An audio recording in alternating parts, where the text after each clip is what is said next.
This is episode 16 of the Creator God Theory of the Atonement. I've titled it, Creator God Greater Than His Creations, with the subtitle, No Need for Any Divine Calculus of Sins, Part 4. In the last episode, we completed Direction 1 of our analysis, Backward Signals, by identifying the presuppositions embedded in Jacob's Marker 2, the merciful plan of the great Creator. First, we saw that Marker 2 presupposes Marker 1. Jacob's language reaches back to the earlier declaration that death hath passed upon all men, and therefore assumes a fall that is universal and terminal. Second, we saw that Marker 2 presupposes a plan constrained by reality. The very act of speaking about a plan rules out salvation by mere decree. A plan presupposes a reality that even God works within. And because the fallen condition, described by Marker 1, is universal and terminal, it is also unsolvable from within. Taken together, this means that humanity's condition cannot be remedied from inside that fallen state, and therefore a merciful plan from without is necessary. Now we turn to Direction 2, Forward Signals, where we ask a different question. What the marker declares and implies, even when left unstated. Before we unpack those consequences, we need to be clear about the two categories we'll be using. Declared realities are what the revealed text explicitly says is real. These are realities named directly by the prophet, stated, not argued. Implied, undeclared realities are what must also be real if what the text declares is real. These are not stated outright, but they are unavoidable if the declaration is to make sense. With those definitions in place, we can now follow Marker 2 forward, first by identifying what Jacob explicitly declares, and then by tracing what those declarations necessarily imply, setting the stage for what Jacob will soon state outright in the markers that follow. That's where we turn next, beginning with the declared realities. Let's begin by restating Marker 2, this time using its expanded form. To fulfill the merciful plan of the great Creator. That phrase, to fulfill, is doing important work, but it does not yet explain the plan or its requirements. It simply signals that Jacob is about to speak about what must occur for the plan to be carried out. When it comes to these declared realities, Jacob does not pause to define or explain these terms. He simply states them. He declares that a plan exists. He declares that the plan is merciful. He declares that the plan belongs to the Creator. He declares that the Creator is great. And he declares that the plan is to be fulfilled. These are not arguments, explanations, or conclusions. They are revealed declarations about what is real. At this stage, we do not ask what these declarations require or what they imply. We simply note what the text states and move on. Our first undeclared implication is embedded in Jacob's list of declared realities. That is, there is a plan. The plan is merciful. It belongs to the Creator is great, and the plan is to be fulfilled. Taken together, these declarations quietly but unavoidably carry implications, realities that are not stated outright but must be true if what Jacob has said is to make sense. For instance, if this merciful plan and its fulfillment belongs to the Creator and constitutes His greatness, then the undeclared implication and decisive principle embedded in Jacob's language is clear. My plan, my problem. The accumulative structure of his argument allows no alternative. This is not discretionary intervention. Authorship carries accountability. A creator who has a plan and designs a system that results in universal and terminal loss of all creation cannot morally disengage from its outcome. A creator who authors the plan bears responsibility for seeing it through.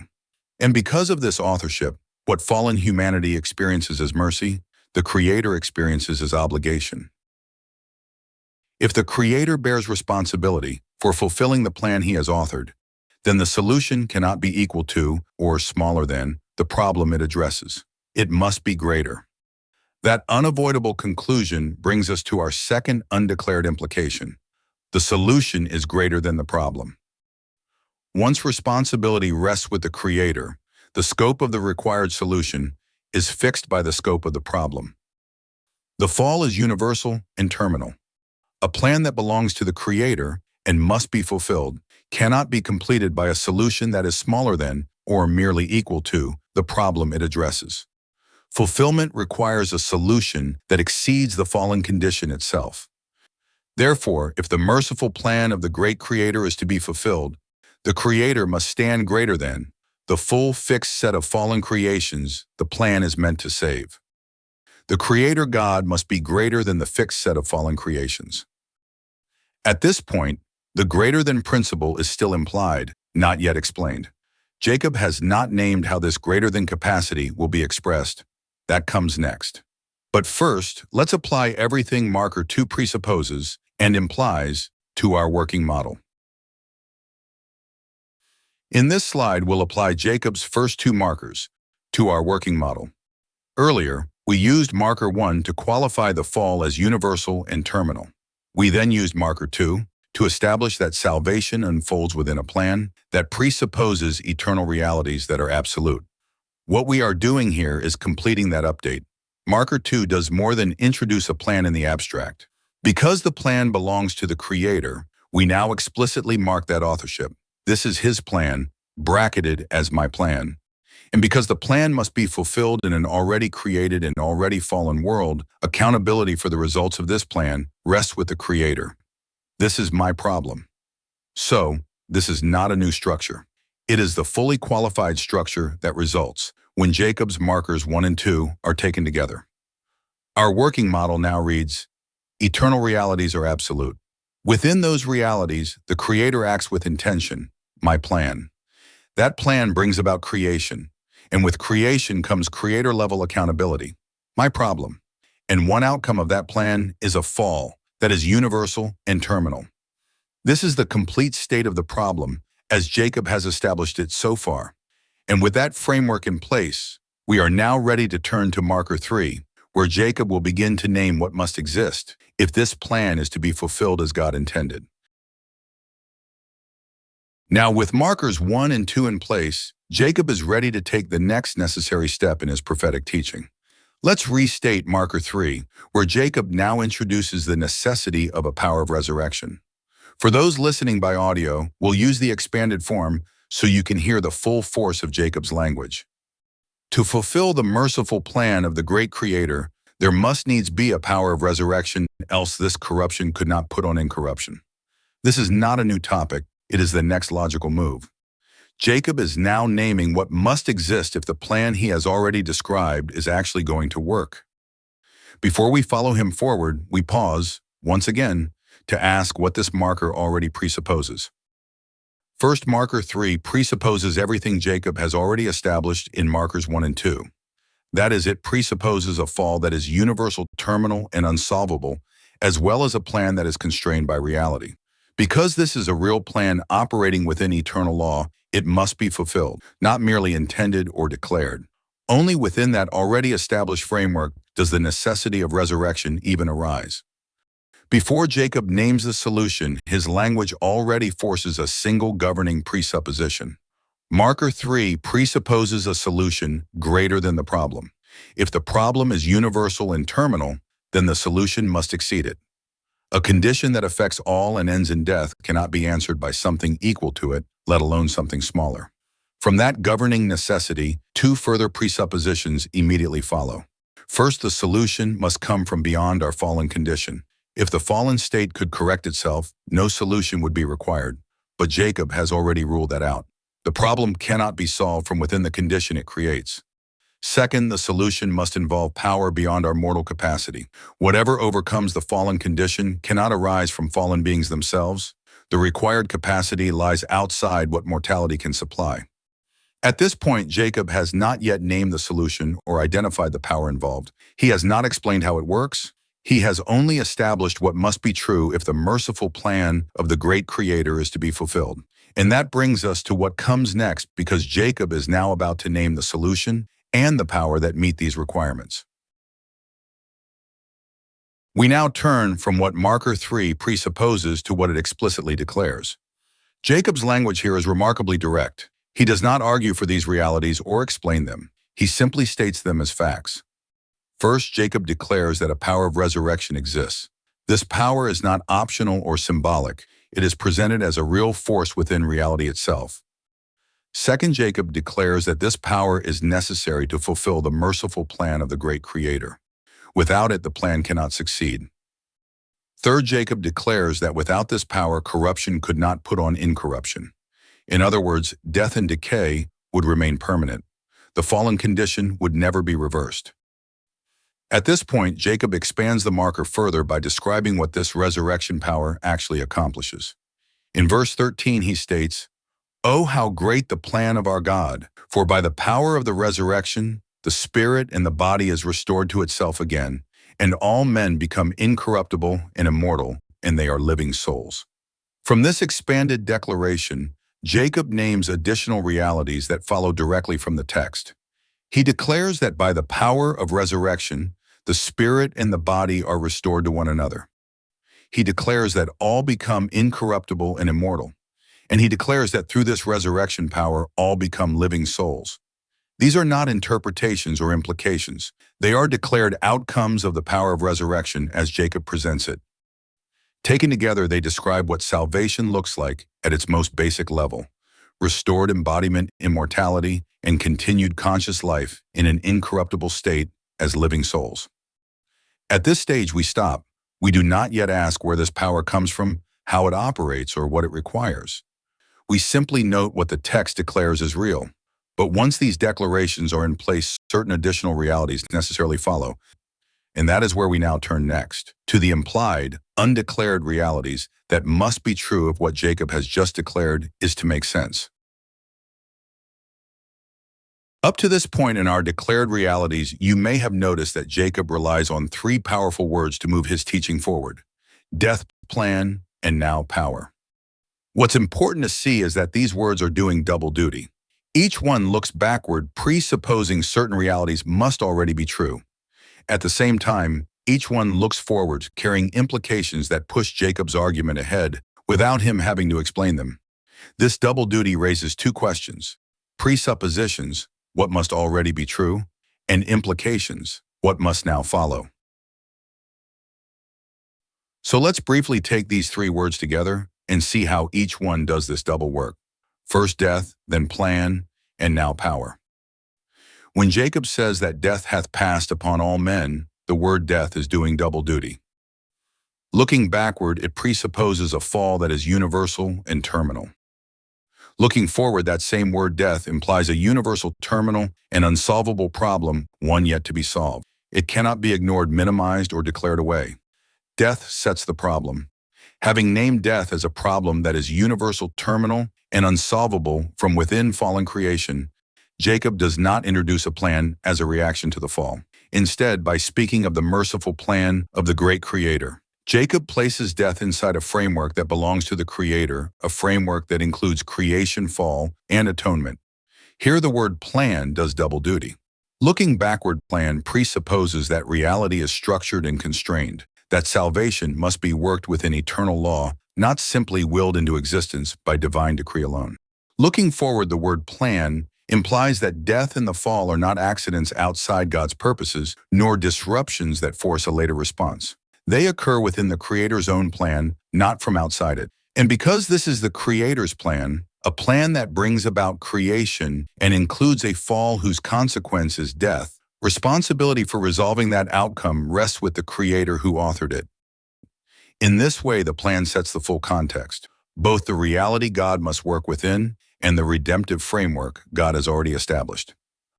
Having used death to set the problem and plan to set the context, Jacob now moves to power. Here, once again, the word power does double duty. Looking backward, power presupposes a capacity greater than the problem Jacob has already named, beyond fallen creation and beyond mortal capacity.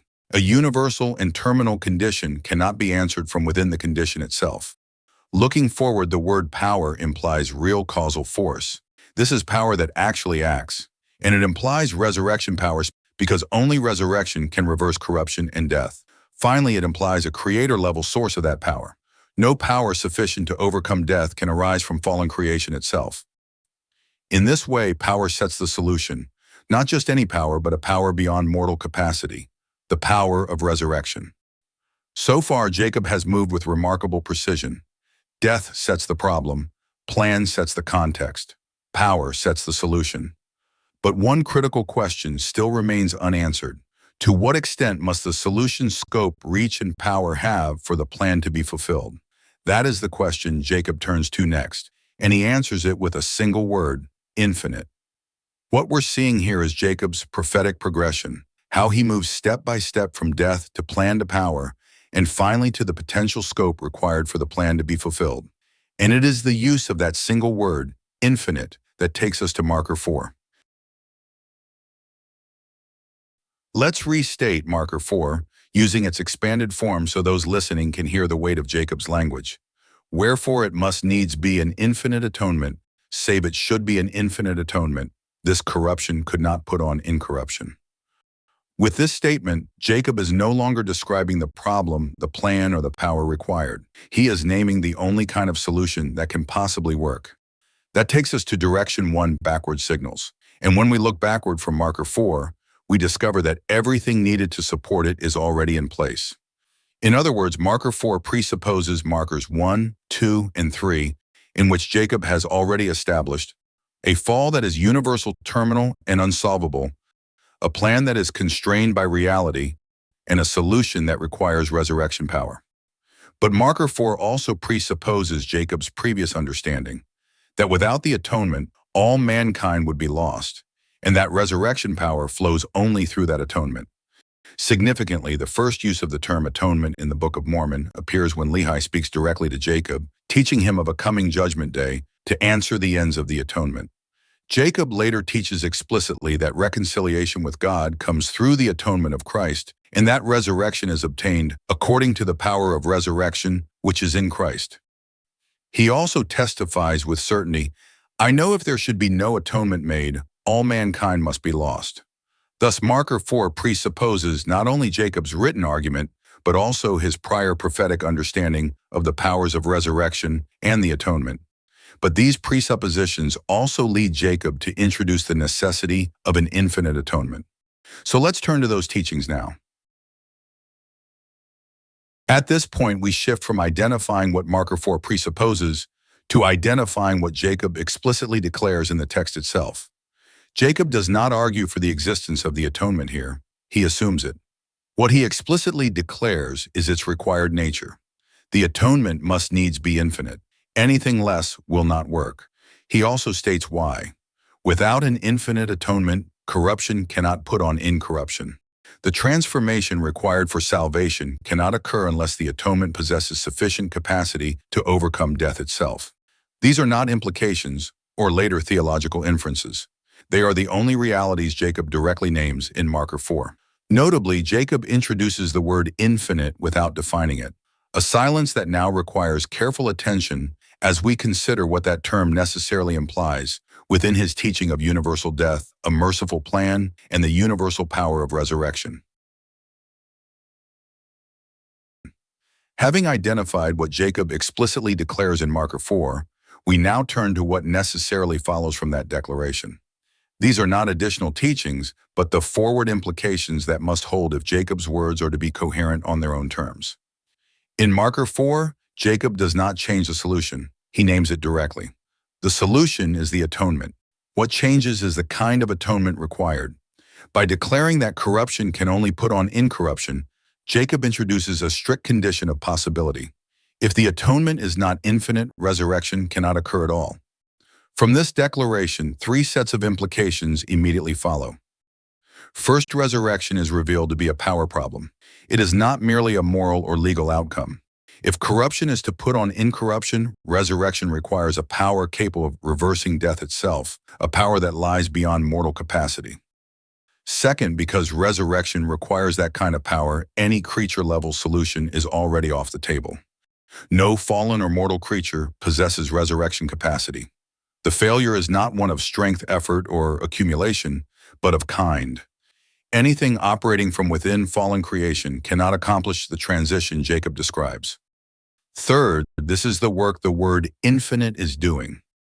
Infinite is not decorative or rhetorical.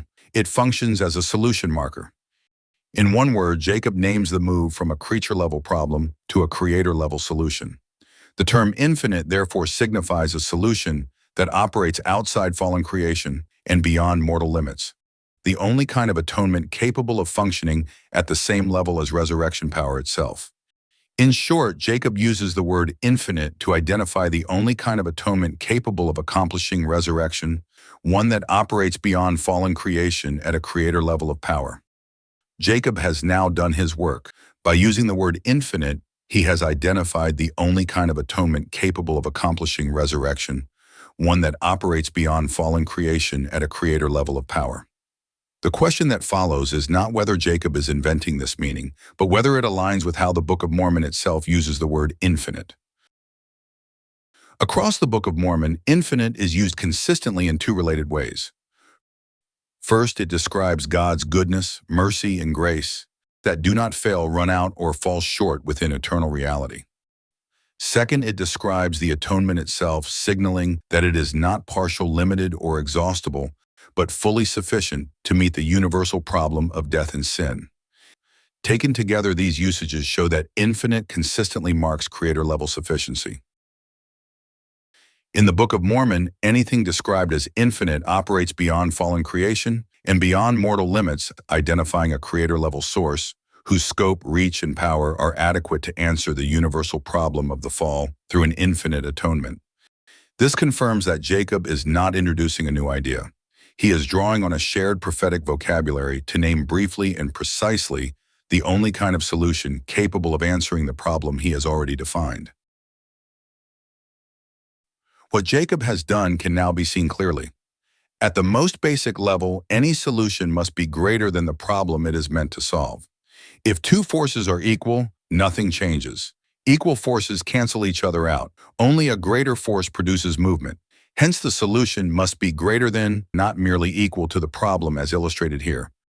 For Jacob, this greater than principle means that the power of resurrection, by which corruption puts on incorruption, must stand greater than the power of death. But this immediately exposes a category consequence. Resurrection power does not exist within fallen creation. Fallen man possesses no power to overcome temporal or spiritual death and remains captive to it. Because resurrection power does not exist within fallen creation, every creature-level solution is insufficient. The failure is not one of effort, righteousness, or accumulated merit. It is a failure of category and therefore of capacity. At this point, the argument can no longer move forward by affirming that an atonement exists. The question is now, what kind of atonement could possibly work? Once creature-level solutions are excluded, the solution itself must be upgraded. This is the point at which Jacob introduces the word infinite. He does so because the problem he has defined cannot be solved from within the fallen condition. The solution must not only exceed the problem in scope, reach, and power, but must stand greater than it by category. In Jacob's argument, infinite is the word that performs this category upgrade. It marks the move from a creature-level solution arising within fallen creation to a creator-level solution that stands outside fallen creation and possesses the power to raise corruption into incorruption. Wherefore it must needs be an infinite atonement, save it should be an infinite atonement, this corruption could not put on incorruption. That is why Jacob does not say the atonement is merely sufficient, powerful, or universal. He says it must be infinite, because only a solution operating at a creator level can stand greater than an open condition of fallen creation. Nephi's phrase, the atonement which is infinite for all men, confirms this usage. Here, infinite describes the scope, reach, and power of the atonement across an open or infinite condition of fallen creation, which is why Nephi can describe it as infinite for all men. Jacob's conclusion can therefore be stated structurally. An infinite atonement in scope, reach, and power is greater than the open set of fallen creation. Once that requirement is clear, the source of such an atonement must be identified. Only a creator God possesses the capacity required to make an infinite atonement possible. With that capacity bridge established, the open or infinite structure of the solution can now be stated plainly at a creator God level as a categorical greater than relationship, as shown here, wherein the creator God is greater than the open set of fallen creation. When we describe fallen creation as an open set or condition, We mean the whole fallen state taken together, as indicated by the brackets in the formula. This clarifies the greater than requirement. The solution must exceed, not merely match, the universal problem in scope, reach, and power. Because fallen creation is unbounded and ongoing, the solution must remain sufficient no matter how large the problem becomes. Jacob's concern here is not duration, but sufficiency. Amulek will later address duration explicitly by adding the word eternal. That leaves one question. Who is this Creator God? Jacob establishes necessity, not identity. In the next episode, King Benjamin makes explicit what Jacob assumes, naming who this Creator God is and why it matters.